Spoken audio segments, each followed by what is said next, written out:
Ang kwentong ito ay hango sa tunay na karanasan ng isa nating kababayan na si Romel. Taong 1995. Isabela.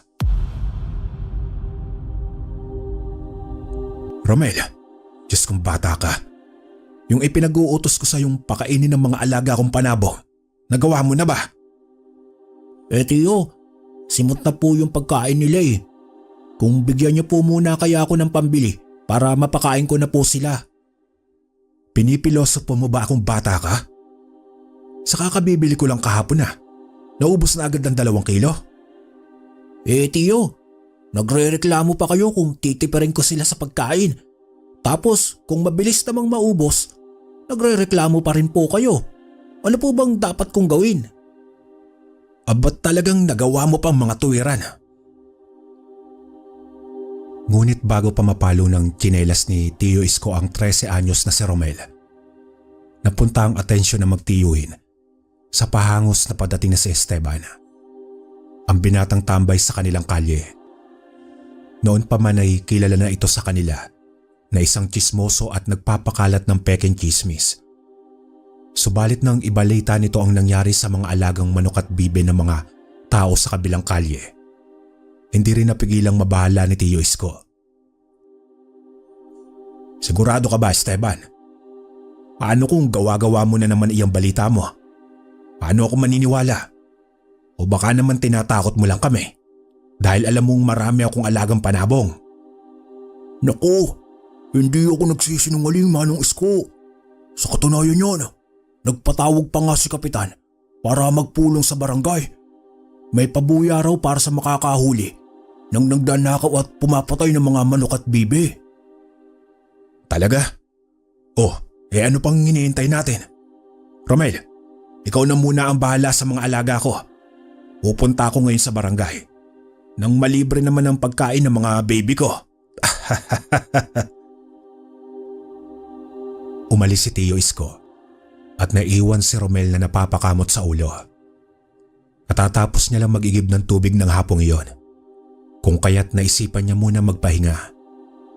Nakalimutan niya sandali ang habilin ng kanyang Tio Isko.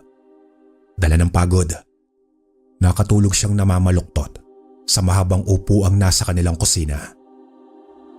Mula nang mapunta siya sa podar ng kanyang Tio Isko, matapos makulong ang kanyang ama dahil lamang sa isang aksidente, nagmistula na siyang alila nito upang huwag lamang siyang ipagtabuyan. Wala na siyang ibang kamag-anak matapos pumanaw ang kanyang ina, kung kaya't tinanggap niya ang kanyang naging kapalaran habang nasa podar ng sabongero niyang tiyuhin, na sa batang edad ay natutunan niya rin ang magbanat ng buto. Hindi naman inaasahan ni Romel noon na makakatulog siya na mahimbing. Nalimpungatan na lamang siya dahil sa pagtawag sa kanya mula sa labas ng kanilang bakuran. Romel, uunin ko na itong mga alaga ninyo. Gutom na kasi ang anak ko. Maraming salamat, tito. Ha? Ano ang tinutukoy ni Lola? Teka, sino pala ang matandang yun? Naku, lagot na! Ang mga alaga ni Tio Isko! May isang matandang babaeng naabutan si Romel sa labas ng bakuran nila. Paalis na ito habang hawak sa 2 kamay ang mga panabong na manok ng Tio Isko niya na nangingisay pa. Sino po kayo? Ano po ang gagawin ninyo sa mga alaga ng Tio Isko ko? Lola! Mula sa sinag ng buwan, kita niya ang tumutulong dugo na nagmumula sa mga hawak nitong manok. Naistatwa sandali si Romel at hindi nakagalaw. Halos takasan siya ng dugo sa katawan nang lumingon sa kanya ang matanda at masilayan ang mabalasik nitong anyo. Lalo na ang nanlilisik nitong mga mata. Agad din siyang napatras noon nang akmang babalik ang matanda para sunggaban siya. Ngunit mula sa kung saan, bigla na lang may humablot sa tenga ni Romela. Aray! Aray ko! Tio! Aray! Masakit po! Masakit pala. Loko kang bata ka. Natulog ka na, hindi pa pinapakain ng mga alaga ko. Alam mo ba kung anong oras na, ha? ni hindi ka man lang nagising kahit pinapapa ka na ng lamok. Oh? Papaanong? Nagtataka namang inilibot ni Romel ang paningin sa kanyang paligid. Sa kanya napagtanto na naroon pa rin siya sa mahabang upuan at nagising na lamang siya dahil sa pingot sa kanya ng kanyang tiyuhin. Nalilitong napatitig siya sa mukha ni Tiyo Isko na halos kainin na siya ng buhay. Noon niya rin nalaman na nakatulog pala siya hanggang sa gumabi na at mukhang binabangungot pa. Bagamat sariwang-sariwa pa rin sa kanyang alaala na mga panahong iyon ng tungkol sa anyo ng matandang babae na para bang nagbibigay ng isang babala.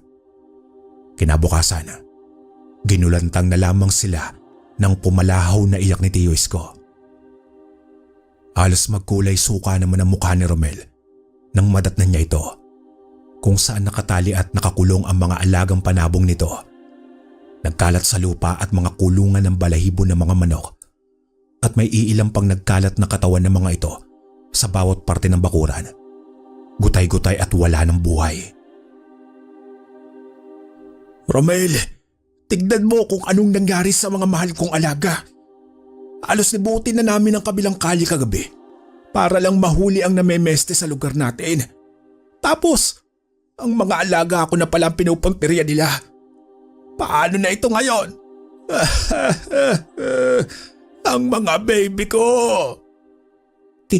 Tiyo, sino ho ang may gawa nito sa kanila? Nagawa mo pa talagang magtanong na bata ka. Hindi ka man lang nagbantay kagabi. Sa sobrang himbing ng tulog mo, wala man lang nakaligtas sa mga alaga ko. Paano na ito ngayon kung wala na ang mga baby ko? Mahuli ko lang ang pesteng salot na yon. Humanda siya sa akin dahil iihawin ko siya ng buhay. Tiyo, kagabi. Bago pa matapos ni Romel ang kanyang sasabihin, nakarinig na lamang sila ng nagkakagulong mga tao sa isang dako. Nangunguna sa mga ito si Esteban nang makiusyoso ang magtiyuhin. Kilala ko na kung sino ang pumapatay ng mga alaga ninyong manok at bibe. Sumunod kayo sa akin mga kasama. Tugisin natin ang salot ng baryo. Teka lang, Esteban. Tama ba ang narinig ko? Alam mo na kung sino ang…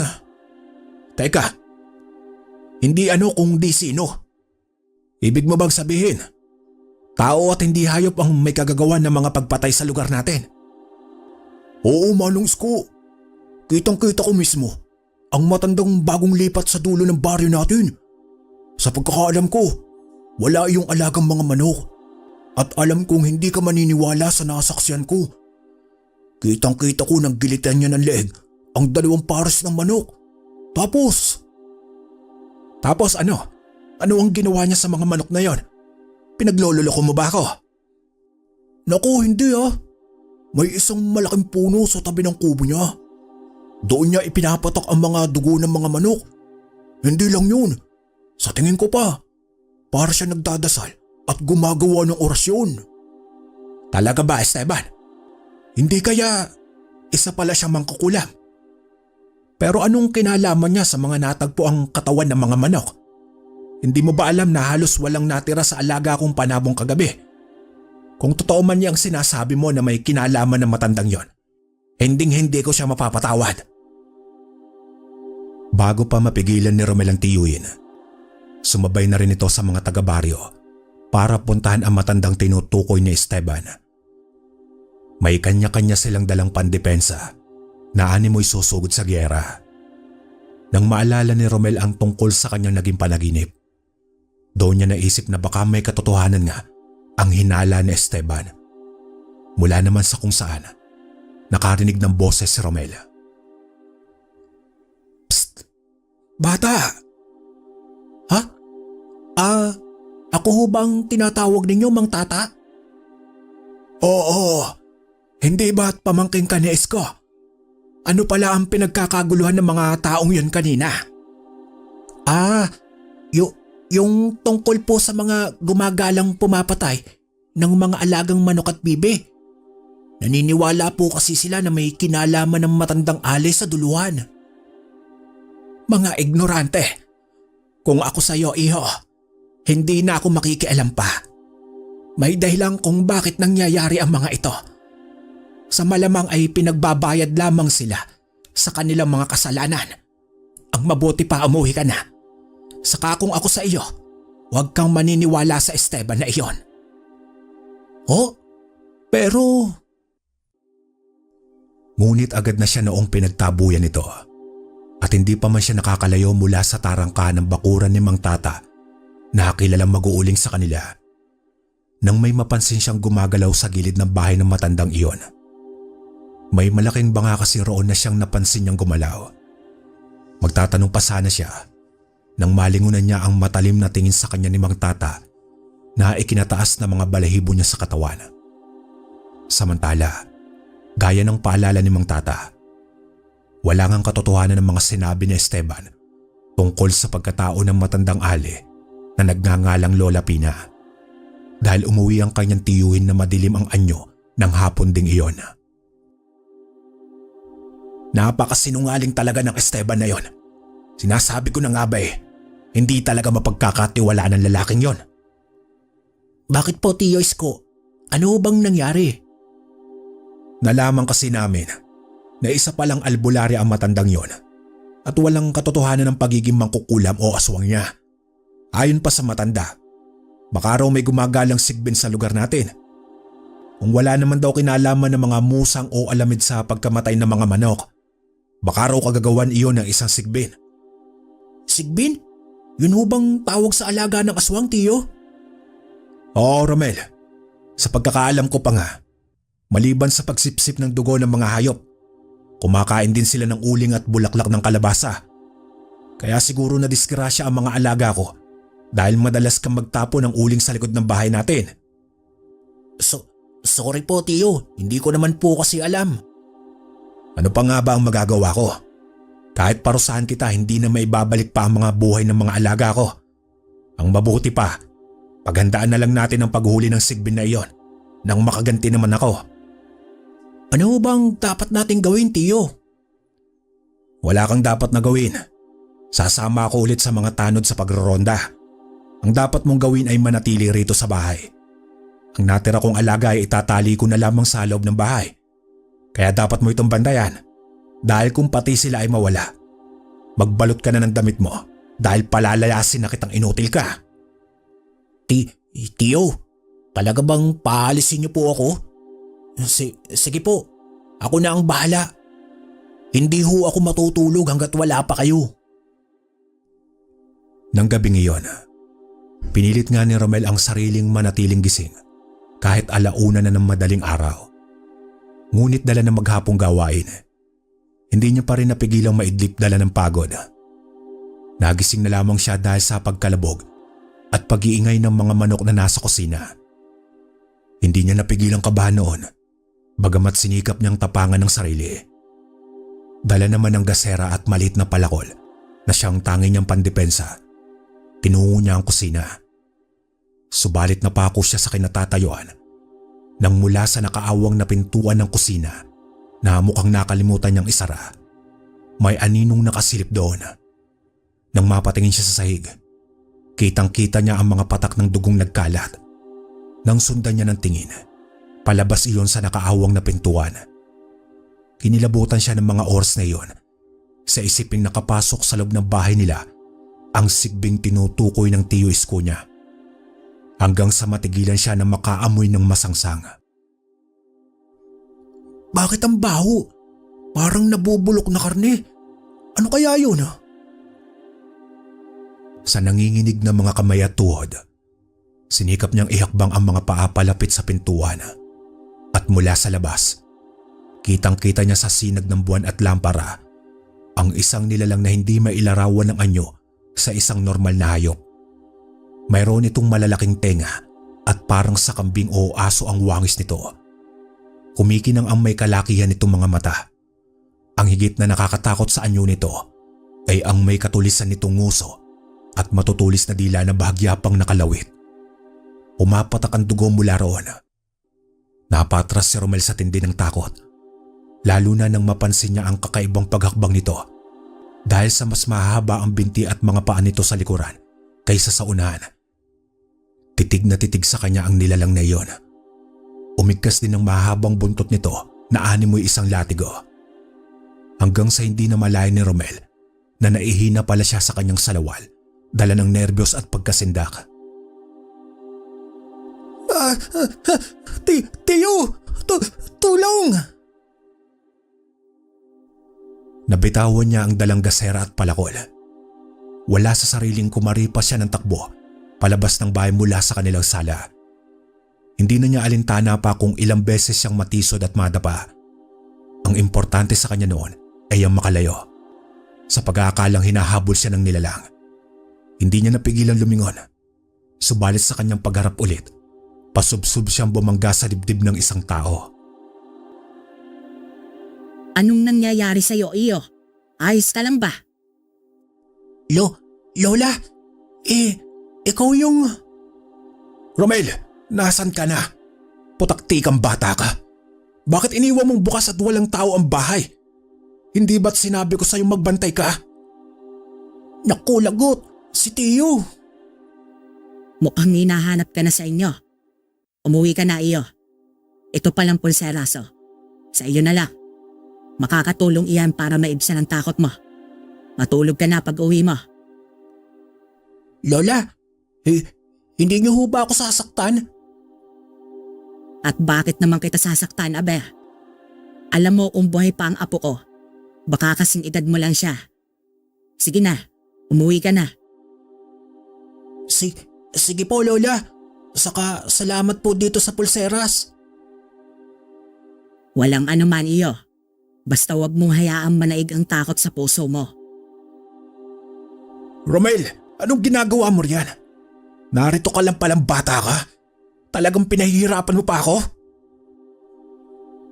Bago pa makasagot at makagalaw si Romel, muli niyang naramdaman ang masakit na pingot sa kanya ng tiyuhin. Aray ko, Tiyo! Masakit po! Hindi lang yan ang mararanasan mo kung hindi ka magsasabi ng totoo. Kung bakit madaling araw na ay nasa labas ka pa at pagala-gala. Hindi ka ba natatakot ha? Saka talagang nagawa mong iwanan ang mga alaga ko sa bahay. Paano kung… Ala, Tiyo, ang mga manok mo pala, kanina lang po kasi. Ano po? Sa bahay ka na magpaliwanag na bata ka dahil makakatikim ka talaga sa akin. Teka po, si Lola, magpapaalam lang po muna ako, Tiyo. Sinong tinutukoy mong bata ka? Ikaw lang naman ang narito kanina pa. Sa pagtataka, gaya ng sinabi sa kanya ng tiyo Isko, wala siyang namatang matanda sa daan, gayong kausap niya lamang ito ng mga sandaling iyon. Hindi naman napigilang kilabutan ni Romel noon. Mabigat sa loob na sumama siya sa tiyuhin pa uwi, habang hatak siya nito sa tenga. Nang makauwi na, lalo pa siyang naguluhan ng walang bakas ng dugo siyang nakita sa kusina o labas ng pintuan. Walang namatay o nawala sa natirang alagang panabong ng kanyang tiyuhin. Inisip na lamang niya na guni-guni lamang ang lahat. Ngunit dahil sa langis na natapon mula sa gasera at ihing iniwan niya sa sahig, naglinis muna siya habang panay ang sermon sa kanya ng tiyuhin. Hindi na niya nagawa pang ipaalam dito ang nakita. Natulog siyang may bakas ng luha dahil sa palo sa kanya ng sinturon bilang parusa sa pagpapabaya niya. Nang sumunod na gabi, nang utusan si Romel na bumili ng lambanog, nahuli niya si Mang Tata na may kahina-hinalang ikinikilos. Dala ng kuryosidad, sinundan niya ito hanggang sa makauwi ito at makarating sa likurang bahagi ng bahay. Doon niya ulit nakita ang malaking banga na natatakpan ng isang tabla. Kitang-kita niya na magbuhos ng kung ano si Mang Tata roon. Nagtataka rin siya kung bakit tila may kinakausap ito sa loob ng banga. Hinay-hinay lang ha. Mamaya, huwag ka na munang aalis dito. Baka makahalata na sila eh. Hayaan mo't ako na muna ang gagawa ng paraan para mabusog ka lang. Nakakatakot naman si Mang Tata. Kinakausap niya ba ang banga? Ano kaya ang laman nun? Wala noon sa sariling napatras si Romel. Dahilan kung bakit nakalikha siya ng tunog na ikinalingon ni Mang Tata. Mabilis naman siyang yumuko at nagtago sa mayabong na halaman. Sinong nariyan? May tao ba riyan? Magpakita ka! Naku, lagot! Baka mahuli niya pa ako. Paano na to? Ikaw lang palang bata ka. Anong ginagawa mo rito? Siguro magnanakaw ka, ano? Naku, hindi po, Mang Tata. Bitawan niya po ako. Aba, at gusto mo pang tumakas, ha? Alam mo bang matagal na akong nagpipigil? Pero dahil narito ka na rin naman, bakit hindi na lang, ang palad ko? Parang napapasong binitiwan si Romel ni Mang Tata nang mahawakan ito ang pulseras na ibinigay sa kanya ni Lola Pina. Kahit nagtataka, iyon naman ang kinuhang pagkakataon ni Romel upang makatakas. Hindi niya pinansin ang pagtawag sa kanya ni Mang Tata. Hinabol naman siya nito hanggang sa makarating sila sa kakahuyan. Subalit hindi pa man siya nakakalayo nang biglang umalingaw-ngaw ang isang hiyaw na mukhang mula kay Mang Tata. Doon niya nakita na nahulog pala ito sa isang patibong. Nagulat pa siya nang magsilabasa ng mga tao sa pangunguna ni Esteban at ng kanyang tiyuhin. Pinalibutan nila ang butas kung saan nahulog si Mang Tata. Mula sa ilawan at flashlight na hawak nila, kitang-kita nila ang sugatang anyo ng matandang laon nang mahulog ito sa matutulis na kahoy na naroon.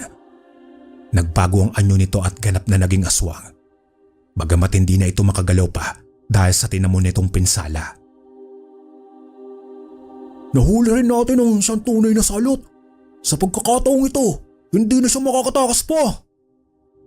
Kung hindi dahil sa matandang albularyo yon, Esteban, sa tingin mo, malalaman kaya natin na nasa paligid lang pala ang pesteng pumapatay sa lugar natin? Hindi ako makapaniwala na kapitbahay lang pala natin ang halimaw na yan. Natugis nga ng mga taga-baryo ang aswang. Subalit malaking palaisipan pa rin kay Romel kung ano ang laman ng banga sa likurang bahay ni Mang Tata. Dahil nung sumunod na araw, nadatnan na lamang nilang wasak na ang banga at walang laman. Tanging mga piraso ng uling at patak ng dugo na lamang ang natirang ebidensya roon na kanilang nakita. Ngunit maraming naniniwala na iyon daw ang nagsilbing lungga ng alagang sigbin ni Mang Tata na tanging si Romel lamang ang nakakita. Hanggang dito na lang po ang aking kwento, mga kalakbay. Maraming salamat. Ang kwentong ito ay hango sa totoong buhay. Karanasan ito ni Gary, taong 1968, Katbalogan, Samar. May isang kilalang albularyo sa lugar na ito na nagngangalang Gary. Nakilala siya sa kanyang estilo sa pakikipaglaban gamit lang ang palipad hangin. Elemento, mangkukulam at mambabarang. Iyan ang kalimitan niyang nakakalaban dahil iyan din ang sinasangguni ng kanyang mga pasyente sa kanya. Labis din naman siyang kinaiinggitan ng isa pang albularyo na itago na lang natin sa pangalang Nestor. Bukod sa libre, lahat ng pasyente niya ay gumagaling sa mga sakit na dulot sa mga nabanggit na mga nilalang, habang si Nestor ay nawalan na ng pasyente dahil sa malaking singil at hindi naman halos gumagaling ang mga ito. Kaya naman nauwi sa pagiging lasenggo itong si Nestor.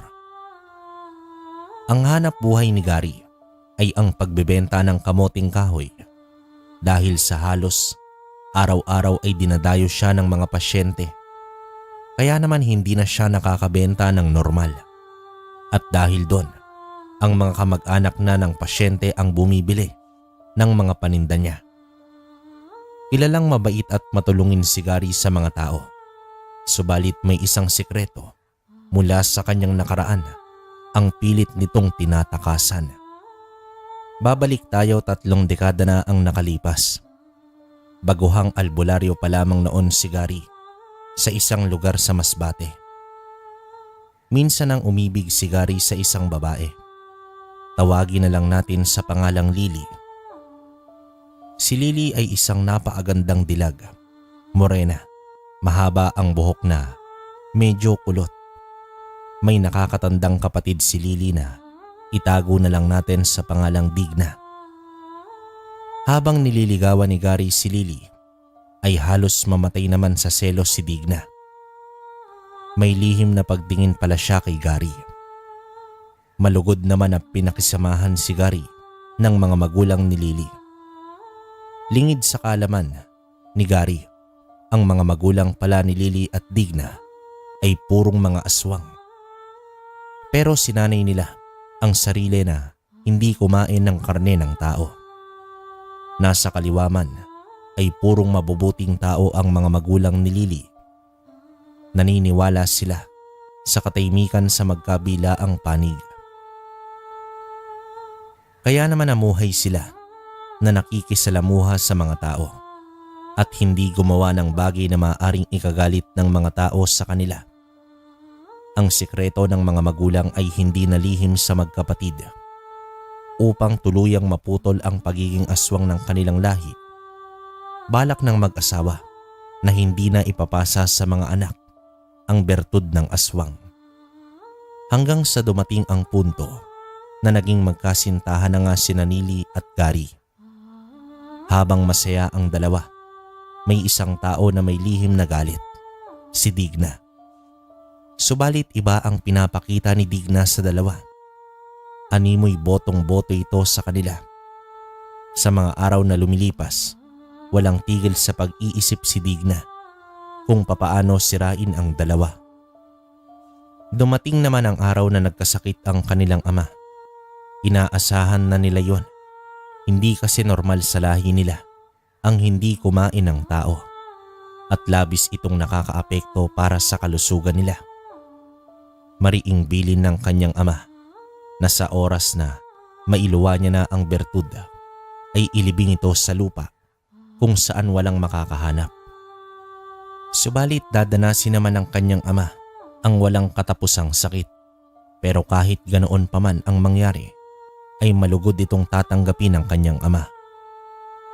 Sa mga sandaling yon ay lumabas ng kwarto ang kanilang ina at si Lily dahil hindi nila kayang masilayan ang padre de pamilya na naghihingalo na. Ang tanging naiwan ay si Digna. Kinumbinsi ni Digna ang ama na iluwa na ang bertud upang makapagpahinga na ito ng payapa.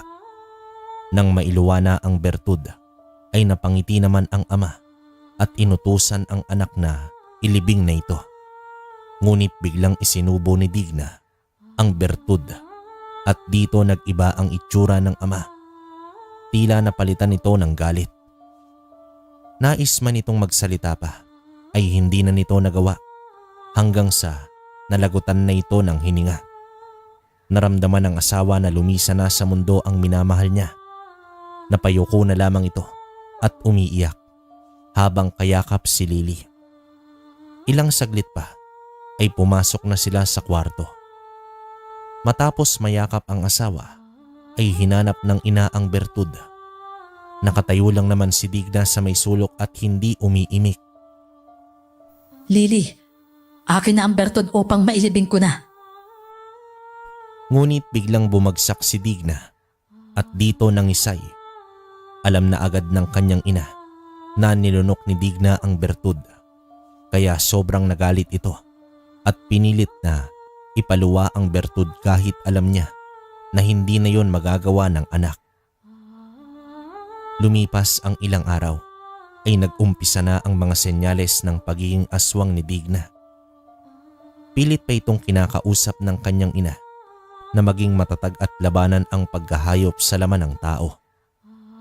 Noong una ay nadadala pa nila si Digna sa pagbibigay ng mga sariwang karne ng manok at baboy. Ngunit sa paglipas pa ng mga panahon ay tila mas naging malala pa ang sitwasyon ng anak. Kahit si Lily ay muntik na nitong mabiktima. Mabuti na lang ay naabutan ng kanyang ina at nailigtas itong si Lily. Tinali naman nila ito at ikinulong. Hindi na rin naitago ni Lily ang katotohanan sa pamilya niya. Umiiyak naman itong umamin kay Gary. Kahit ang ina ni Lily ay lumuhod mismo sa harapan ni Gary upang patunayan na hindi siya masamang aswang at wala siyang balak na ipasa ang kanyang bertud. At dahil sa ginawa ng ina at sa matinding pag-ibig ni Gary para kay Lily ay buong buo pa rin niya itong tinanggap at nangakong ililihim niya ito sa lahat. Isang gabi nun, nakawala si Digna. Hindi nito napigilan ang pagnanasa sa dugo at laman ng tao. Nagasik ng lagim si Digna pero sa kamalayan ng pagiging aswang tuwing gabi. Sa kadailanang baguhan pa si Digna ay hindi na nito naikubli ang pagkakakilanlan sa mga taong tumutugis. Pinatakas naman ni Gary sina Lily at ang ina nito. Nagtago ang dalawa habang pinagbubuntis ni Lily ang anak ni Gary. Paminsan-minsan ay palihim na dumadalaw si Gary sa pinagtataguan ng mag-ina. Hanggang sa umabot na ang kabuwanan ni Lily. Lingid sa kanilang kaalaman, nagmamanman lang pala si Digna at may masamang balak ito sa pagsapit ng panganganak ni Lily. Hanggang sa isang gabi, biglang napasigaw si Lily dahil nag-iiba na ang kanyang pakiramdam. Inay, manganganak na po yata ako. Puntahan mo na po si Gary, Inay. Anak, hindi kita pwedeng iwan dito. Inay, kaya ko pa naman po. Bilisan mo na. Agad namang umalis ang ina na patakbo at nagpalit ng anyo bilang uwak. Nang masabihan niya si Gary, ay agad rin itong bumalik sa anak. Habang si Gary ay pinupuntahan na ang kaibigang komadrona. Sa pag-alis ng ina upang abisuhan si Gary, ay umalis na rin si Digna na nakamasid lamang sa pangyayari. Heto na ang pinakahihintay na sandali ng aswang. Nagpakita si Digna sa mga taga-baryo. At dahil matagal na nilang tinutugis itong si Digna, ay agad na hinabol nila ang aswang. Bitbit ang mga sulok, sibat at kung ano-ano pang panlaban sa aswang. Sinadya ni Digna na magpahabol at dinala ang mga tao sa pinagtataguan ni Lily. Samantala, hindi na kaya pa ni Lily ang hintayin ng komadrona. Lalabas na ang bata. Walang nagawa ang kanyang ina kundi tulungan sa panganganak si Lily at nairaos nga ni Lily ang panganganak. Habang hawak ng ina niya ang sanggol, ay tila ba nakaramdam ang ina ng kakaiba sa bata. Nay, huwag. Apo niya po siya. Pakiputol, Inay, ang pusod ng bata. Habang ginagawa yon ng kanyang ina, ay pilit pinigilan nito ang tawag ng pagiging aswang. Isang napakabigat na pagsubok sa isang aswang na nasa kamay mismo nito ang pinakamasarap na pagkain.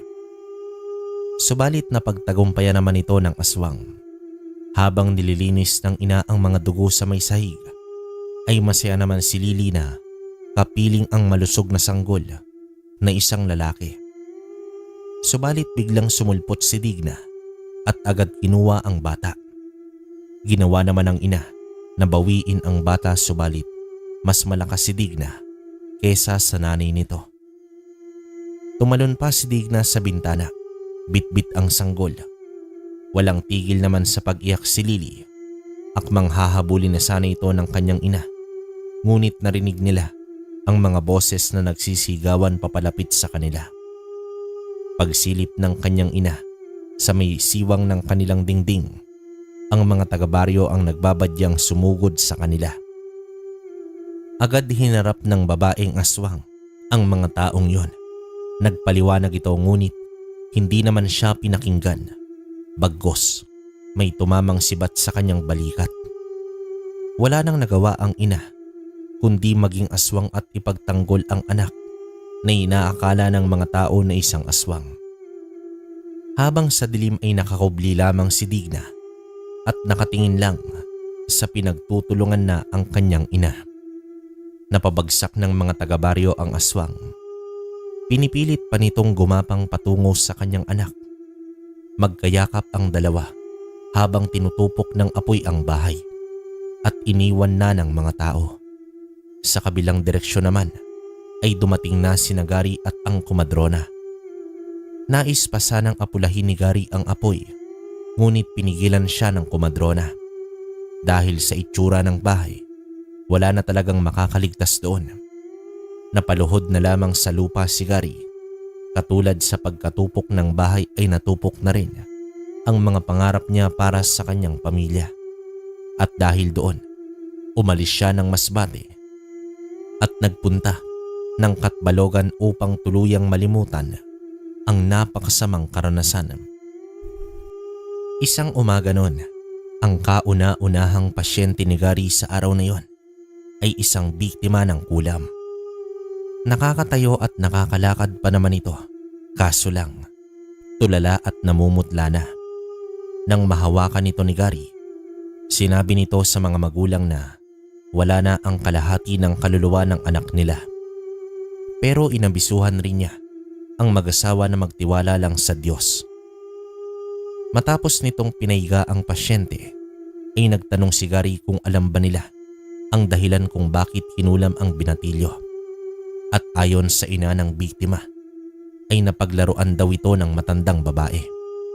Dalawa sila ng kaibigan at ang kaibigan niyon ay namatay na kahapon. Pinulsuhan ni Gary ang biktima. Mahina na ito pero batid niya na kaya pa niyang ibalik sa dati ang bata. Nag-usal naman si Gary at inihip sa katawan. Tila may kuryenteng dumaloy sa katawan ng bata at hinawakan nito ang dulo ng hintuturo ng biktima. Sino ka na gumagambala sa kaluluwa ng batang ito? Bigla namang tumingin ang batang yon sa albularyo at tila ba nanlilisik ang mga mata. Pinisil ni Gary ang daliri at agad humiyaw ang bata na tila nasaktan ito ng labis. Alam mo, ikaw rin ang mahihirapan. Wala kang karapatan na kumitil ng buhay. Kaya kung ako sa'yo, ibalik mo na ang kaluluwa ng batang ito. Sumagot na nagmamatigas ang mangkukulam na may garalgal na tono. Sa mga sandaling yon, may direktang kontak na si Gary sa mangkukulam gamit ang katawan ng bata.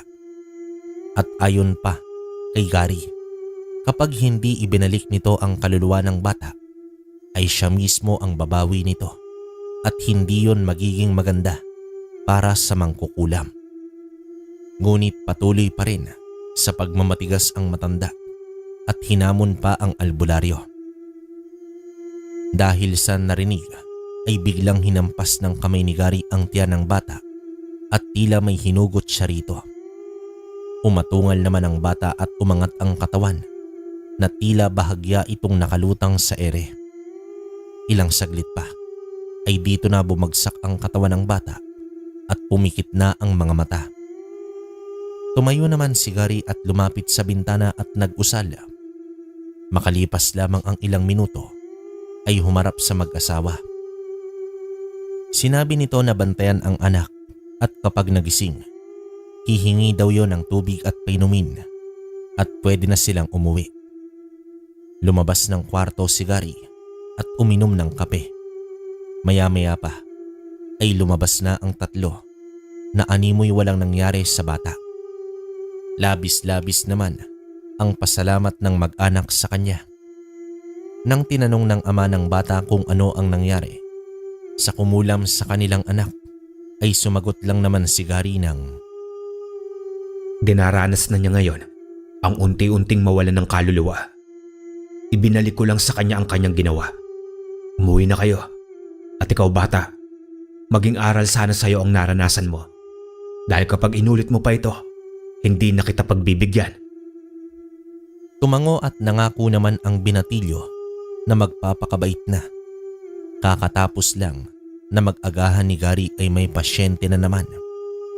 Hindi naman alam ng asawa nito kung kulam ba o barang ang nangyayari sa kanyang misis.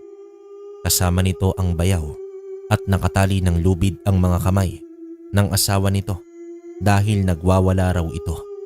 Sumisinghot at nanlilisik ang mga mata ng babaeng yon. Ilang araw na po bang ganito ang asawa mo? Mag-iisang linggo na po eh. Nako, kung inabot pa ito ng ilang araw, tuluyan ang magiging aswang ang asawa mo. Nanlaki naman ang mga mata ng dalawang lalaki. Ayon pa kay Gary, nayanggaw ang misis nito at lumalaki na ang nilalang na nakapaloob sa katawan. Dinaan sa pagkain ang pangyayanggaw. Dinala ang babae sa kwarto at pinaupo sa may sahig at itinali sa haligi. Inabisuhan rin niya ang dalawa na hawakang mabuti ang babae. May isinalin sa baso ang albularyo na kulay berdeng langis. Hinawakan ang baba ng biktima at saka ito pinatingala. Pilit naman ipinaiinom ang langis na yon. Nang maisalin na lahat ang langis sa bibig, ay tinakpan ng albularyo ng kamay ang bibig ng babae upang malunok ang lahat ng langis na yon. Tumayo naman si Gary at sinabihan ang dalawa na hawakang mabuti ang babae. Ilang segundo lang ang lumipas ay dito na nangisay ang babae at sumuka ng putik. Kalakip naman sa isinuka nito ay ang isang kulay itim na sisiw at buhay na buhay. Nagulat ang dalawang lalaki kung papaanong may buhay na sisiw sa loob ng katawan ng babaeng yon. Inuha naman ni Gary ang sisiw at itinapon ito sa apoy. Nasunog at naagnas ng tuluyan ang sisiw. Makalipas ang ilang minuto ay unti-unting nanumbalik sa normal ang kulay ng babae at pati na ang matinong wisyo nito. Sa pag-alis ng mga bisita ay lumabas ng bahay si Gary. Isang aswang ang kakalabanin niya. Muling nanumbalik sa memorya ang minsang nakikianib siya sa aswang para sa babaeng minamahal. Napakatagal na sa nangyari, pero parang kahapon lang nangyari ang lahat. Awang-awa siya sa sinapit ng kanyang mag-ina. Iniisip niya pa noon kung lalaki ba o babae ang naging anak nila ni Lily. Hindi pa rin mapigil ni Gary ang maiyak kapag naaalala ang mag-ina niya. Isa rin sa dahilan kung bakit ayaw niyang tumugis ng aswang dahil sa alaala ng nakaraan. Pakiramdam niya, nilalabanan niya ang mga magulang ni Lily na napakabait sa kanya. Pero sa sandaling ito, may isang aswang na nagpapalaganap ng kanyang lahi.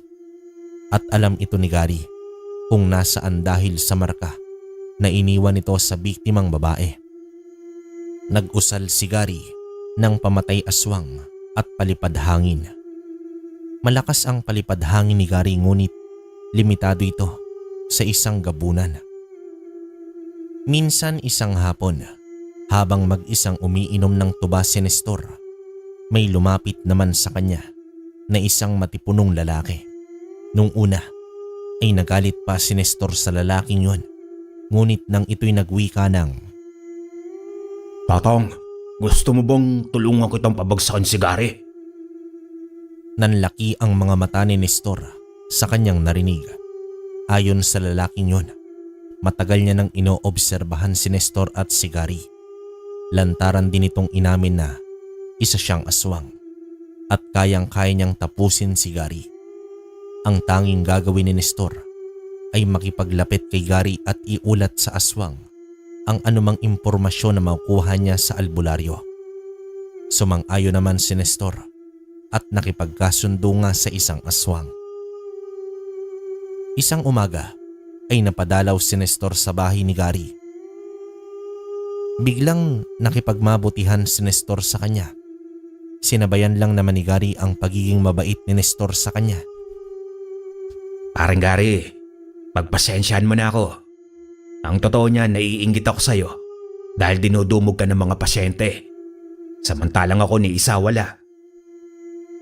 Pinayuhan naman siya nito na huwag gawing negosyo ang biyayang ipinagkaloob sa kanila ng langit. Gayunpaman, sinang-ayunan naman ni Nestor ang payo nito at nabulag lamang daw siya sa mga bayad na alok ng kanyang mga dating pasyente. Sinubukan pa ni Nestor na makipag-usap kay Gary, pero tumugon ito sa kanya na marami pa siyang gagawin, kaya naman nagpaalam na itong si Nestor at babalik na lang daw sa susunod na araw at magdadala ng tuba upang makipagkwentuhan pa sa kanya ng matagal. Tumango naman si Gary pero meron siyang agam-agam sa biglaang pagbabago ni Nestor. Alam niya na may kapalit ang pagbabagong ito, kaya naman naging maingat siya sa pakikitungo sa kapwa albularyo. Lumipas ang ilang araw ay patuloy pa rin sa pagiging mabait itong si Nestor kay Gary, pero wala pa rin itong nakukuhang impormasyon.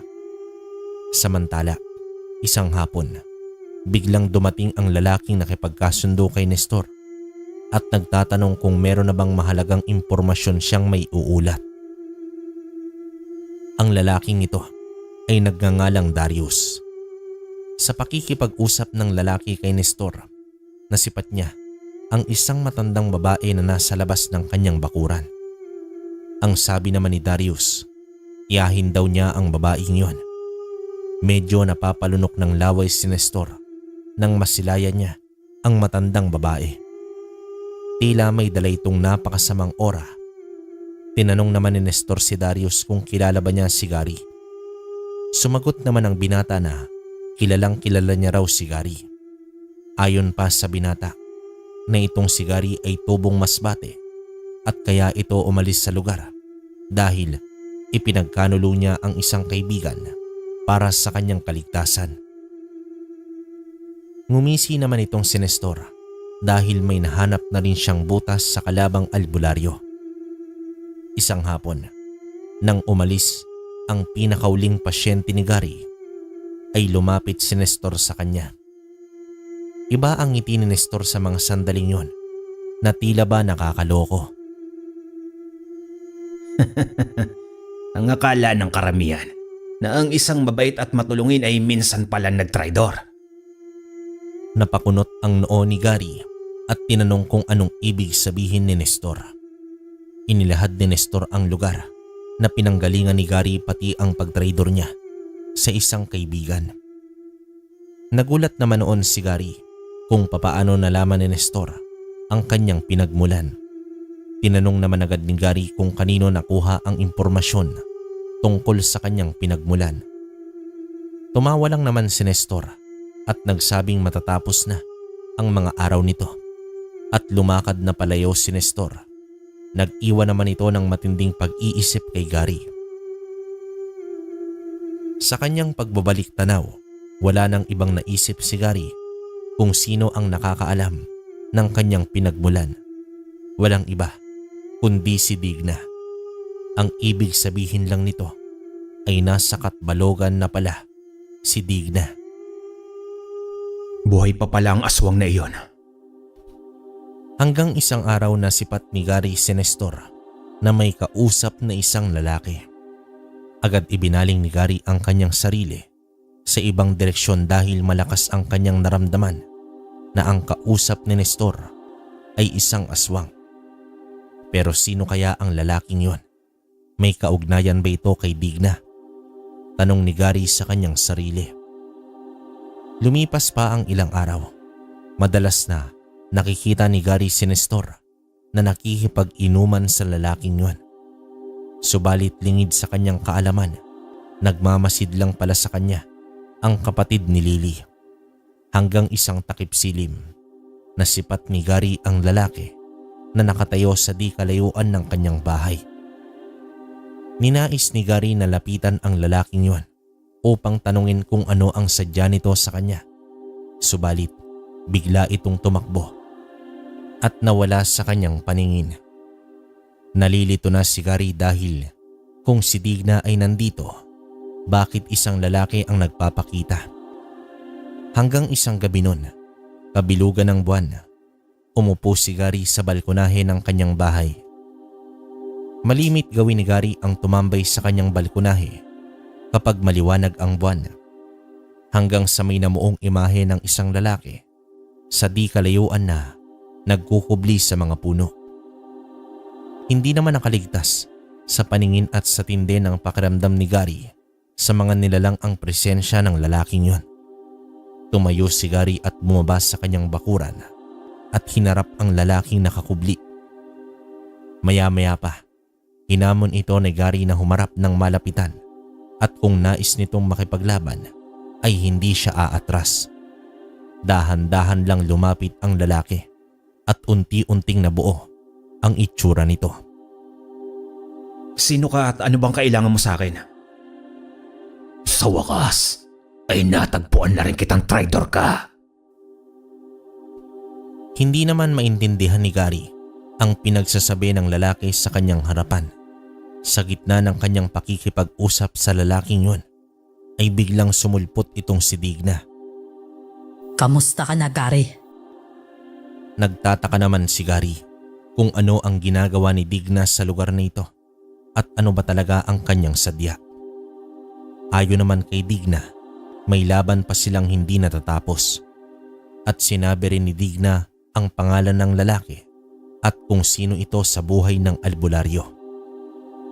Parang binuhusan ng malamig na tubig ang buong katawan ni Gary sa kanyang nalaman. Buhay pala ang kanyang anak at nasa harapan niya ngayon ito. Ipinagkanulo mo ang aking ina na naging dahilan sa kanyang kamatayan at nandito ako ngayon upang maningil. Anong ipinagkanulo? Mali ang nalalaman mo, Darius. Kahit kailan, hindi ko kayang traidorin ang ina mong si Lily. Nagalit naman ang lalaki sa sinabi ni Gary at nagbanta na sa muling paghaharap nila ay magtutuos silang dalawa.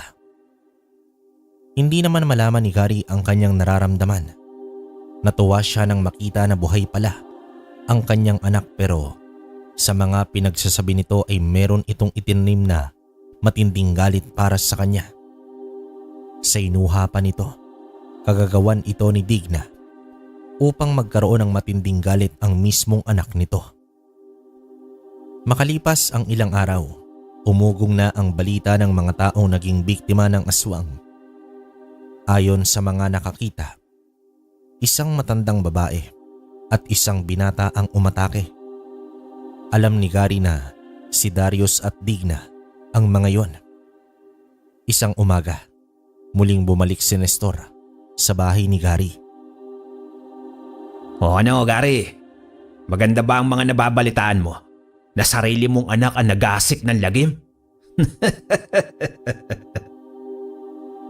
Ipinamukha ni Nestor kay Gary na dapat ipagtanggol niya ang mga tao laban sa kanyang anak na isang uri ng aswang. Dahil naman sa mga pang-aasar ni Nestor, nais niya nang patulan ito ngunit nagpipigil lamang siya. Sa paglipas pa ng mga araw, mas tumitindi na ang pamiminsala ng dalawang aswang sa kanilang lugar. Maraming tao na rin ang sumugod sa bahay ni Gary upang humingi ng tulong dahil ilan na sa kanilang mga kamag-anak ang nabiktima ng mga naturang aswang. Naguguluhan naman si Gary. Papaano ba niya lalabanan ang sariling anak na matagal niyang inaasam na makita at makasama? At minsan isang gabi, nagpakita naman sa kanya si Darius. Kasama nito si Digna at Nestor. Nung una ay panay ang pagmamayabang ni Nestor na malapit nang magtapos ang masasayang araw ni Gary. Dahil naman sa ingay ni Nestor ay bigla itong nilapitan ni Darius sabay pagpilipit sa liig nito gamit rin ang kanyang kuko. Tumambad sa albularyo ang pagkamatay ni Nestor na walang kalaban-laban. Digna, alam ko na may kinalaman ka sa nangyari sa mismong pamilya mo. Hindi ako ang traidor kundi ikaw. Tanging pag-angin lamang ang isinagot ni Digna at muling sinugod ang albularyo. Nakipagbuno si Gary. Hindi man lang makadampi sa balat ni Gary at ang lahat ng mga atake nito ay hindi tumatama habang si Gary naman ay walang tigil sa pag-uusal.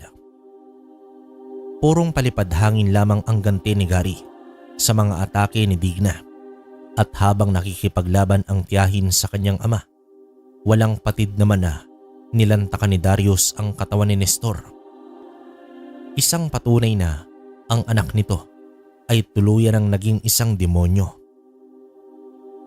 Napakadismayado naman ang itsura ni Gary habang pinapanood ang kanyang anak na kinakain ang katawan ng isang tao. Habang si Digna naman ay tuwang-tuwa sa nakikitang reaksyon ni Gary. Nanlumo si Gary sa nakita at napanood na lamang sa lupa na nais niyang wakasan ang buhay ng isang aswang sa kanyang harapan. Ngunit namumutawi pa rin sa kanya na ang aswang na iyon ay ang kanyang anak. Agad namang hinawakan ni Digna si Darius at sinabing umalis na sila sa lugar. Naiwan si Gary na nakaluhod at labis-labis ang nararamdamang kalungkutan. Ang bayan na tumanggap kay Gary ay unti-unti nang nababalutan ng takot. Nang minsay nagpunta ng sentro si Gary, nagtataka naman siya kung bakit iba ang tingin ng mga tao sa kanya. May mga nagbubulungan hanggang sa may sumugod kay Gary at nagwika na kaya pala hindi mawala-wala ang dalawang aswang sa lugar dahil anak ni Gary ang lalaking aswang na yon. Dahil naman sa narinig ay may mga taong kumumpronta kay Gary at sabihin kung ano ba talaga ang totoo. Napapikit na lamang si Gary at nagmadali nang umalis sa lugar. Pagsapit naman ng gabi, may mga nasisipat si Gary na nagkukumpulang mga sulo at nang makalapit na ang mga ito, ay patungo ito sa direksyon ng kanyang bahay at handang sumugod sa kanya. Humarap naman si Gary sa mga tao at nagpaliwanag, ngunit tila sarado ang pag-iisip ng mga taong iyon dahil na rin sa napakaraming na biktima ng mga aswang. Sa gitna ng kanyang pakikipag-usap sa mga tao, ay biglang dumating ang dalawang aswang at walang habas na sinugod ang mga tao. Nagpulasan ang mga ito at marami sa kanila ang nasawi habang si Gary ay nakatitig lamang at nabigla sa mga pangyayari. Matapos ang pag-ataking yun ay umalis na ang mga aswang at tumambad sa harapan ni Gary ang mga taong umiiyak habang kandong-kandong ang kanilang mahal sa buhay. Galit at mura ang natamo ni Gary mula sa mga yon dahil wala man lang itong ginawa upang iligtas sila.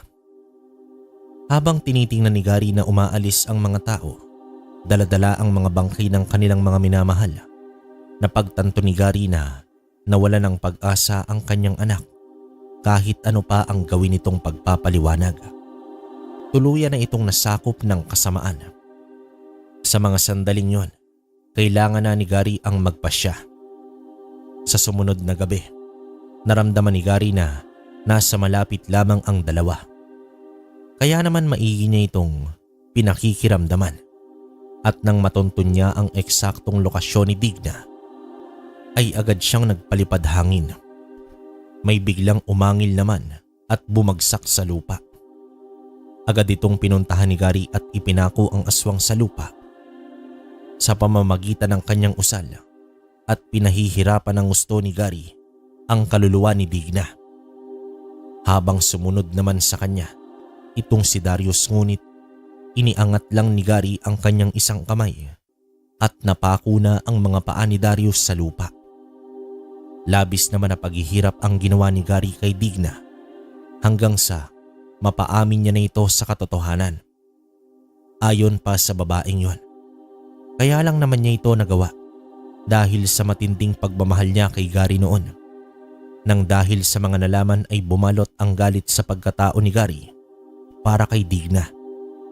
Paulit-ulit niyang ipinako ang aswang sa lupa hanggang sa ito ay lumubog na at pagkatapos ay inundayan nito ni Gary ng malalakas na tigalpo na naging dahilan sa pagsabog ng katawan ni Digna. Humarap naman si Gary sa anak na nakapako pa rin ang mga paa sa lupa. Marahan naman na ibinalik sa normal ang sitwasyon ni Darius. Batid ng ama ang pagbabago ng itsura ng anak na tila natauhan ito sa pag-amin ng kanyang tiyahin. Marahan na lumapit si Gary sa kanyang anak at umiyak itong kinukumbinsi na magbagong buhay na. Inilahad din ni Gary na ang mga lolo at lola niya ay mga aswang, ngunit napigilan nito ang pagkain ng tao para sa kaayusan ng lahat. Sinabi rin niya dito na tutulungan niyang magbago ang kanyang anak at sa abot ng kanyang makakaya ay poprotektahan niya ang kanyang anak kahit ano paman ang mangyayari. Gayunpaman, napaluhod na lamang sa lupa si Darius at maya-maya pa ay napaiyak ito. Napaluhod na rin si Gary sa lupa at dinamayan ang kanyang anak. Sa unang pagkakataon ay nayakap ni Gary ang kanyang anak. Si Darius na lamang ang tanging alaala ng kanilang pag-iibigan ni Lily. At habang umiiyak na nagkikwento si Gary tungkol sa kanila ni Lily, nang biglang tumarak sa tiyan ni Gary ang matatalas na kuko ni Darius. Kasunod nito, ang pagngisi ng binata at pagtawa ng mahina. Kahit ano pang sabihin mo, tanda, walang magbabago sa aking layunin na ikaw ay tapusin. Natigilan at labis na ininda ni Gary ang sugat sa kanyang tiyan. Napagtanto nito na naghanap lang pala ng tiyempo si Darius upang mapuruhan siya. Tumayo naman si Darius at inundayan ng suntok si Gary hanggang mapabagsak niya ito sa lupa. Hanggang sa binuhat ni Darius ang ama at balak nitong ibalibag sa katawan ng malaking puno, ngunit bago pa man ito magawa ni Darius ay hinubad ni Gary ang kwintas ng San Benito at inilagay sa leeg ng anak. Napaluhod na lamang si Darius sa lupa na tila may napakabigat na dumagan sa kanya at sumigaw ito ng umaangil. Pilit man itong tinatanggal ang kwintas pero hindi niya ito mahawakan. Nagliliwanag ang San Benito na naging dahilan sa unti-unting pagkaagnas ng katawan ni Darius. Habang nasisilayan ng isang ama ang unti-unting pagkaagnas ng kanyang anak, tanging pagluha na lamang ang kanyang nagawa. Isang pasya na pagtapos sa buhay ng sariling anak upang maging malaya ito ng tuluyan. Sa mga inilahad ni Digna ay labis-labis na lamang ang kalungkutan na naramdaman ni Gary dahil ang naging punot dulo ng lahat ay ang pag-ibig. Ang pag-ibig na ninais ng isang babae para sa isang lalaki, ngunit hindi niya ito nakamit at nagdulot sa kanya na yakapin ang kasamaan na naging dahilan upang mawasak ang magandang samahan. Pumanhik sa bahay si Gary upang gamutin ang sarili. Umabot rin ng kalahating taon ang kanyang pagpapagaling sa sugat. Nakatanggap man siya ng pangungutya sa mga tao ay ipinagdasal na lamang niya ito sa Diyos. Gayunpaman, sa ginawang sakripisyo ni Gary ay unti-unti ring natanggap ng mga tao ang pangyayari. Napagtanto rin nila ang mga magagandang ginawa ni Gary para sa kanilang pamayanan at walang kapalit na pagtulong nito sa mga nabibiktima ng mga nilalang ng dilim. Kahit gumaling na ang sugat ni Gary, ay nag-iwan ito ng matinding komplikasyon sa kanyang katawan.